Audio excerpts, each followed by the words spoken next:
એબીવીપીના આક્ષેપ મુજબ જીટીયુ દ્વારા લેવાયેલ યુનિવર્સિટી પરીક્ષા ડિપ્લોમા સેમ 2 એપ્લાઇડ મેથેમેટિક્સના પ્રશ્નપત્રમાં 30 માર્ક્સના ખોટા પ્રશ્નો પૂછવામાં આવ્યા હતા, જેનો સુધારો પરીક્ષા પૂરી થવાના 30 મિનિટ પહેલા જ કહેવામાં આવ્યું હતું અને વર્ગખંડ સુધી પહોંચતા 15 મિનિટ વધે છે, જેના કારણે વિદ્યાર્થીઓના ભવિષ્ય અંધારામાં ચાલ્યા ગયા છે.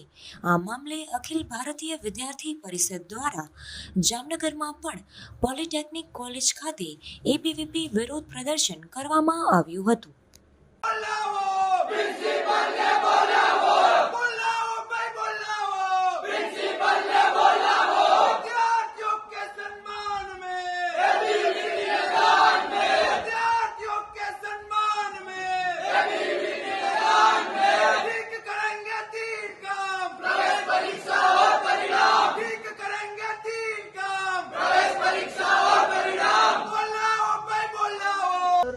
ની જે પરીક્ષાઓ ચાલે છે એમાં 29 તારીખે તમારું જે એપ્લાઇડ મેથ્સનું પેપર હતું એ પેપરમાં વિદ્યાર્થીઓને કોઈ પણ ભૂલ નથી, કોઈ પણ વાંક નહોતો, છતાંય વિદ્યાર્થીઓના ભવિષ્ય સાથે યુનિવર્સિટી દ્વારા જીટીયુ દ્વારા ચેડા કરવામાં આવ્યા છે.